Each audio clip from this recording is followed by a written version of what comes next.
কোন অংশীদারের নিয়তে যদি উল্টা পাল্টা থাকে, তিনি যদি নিয়ত করে আমার নিয়ত শুধুমাত্রই গোশত খাওয়া, আল্লাহরে খুশি করার উদ্দেশ্য, এই নিয়ত যদি না থাকে, তাহলে তার কোরবানি সহি হবে না। এই ব্যক্তিকে অংশীদার যদি আমরা বানাই, শরীকদের কারো কোরবানি সহি হবে না।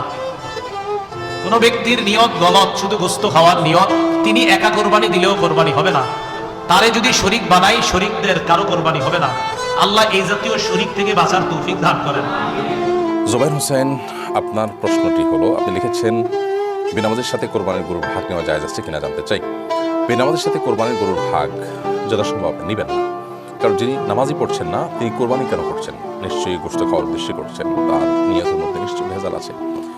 আর সম্পূর্ণরূপে সালাদ ত্যাগকারী ব্যক্তি অনেক উলামায়ে কেরামের মতে ইসলাম থেকেই খারিজ হয়ে যায়। সব মিলিয়ে একজন বেনামাজের সাথে কোরবানি দেওয়া কোনো অবস্থাতেই উচিত নয়, জায়েজ নয়।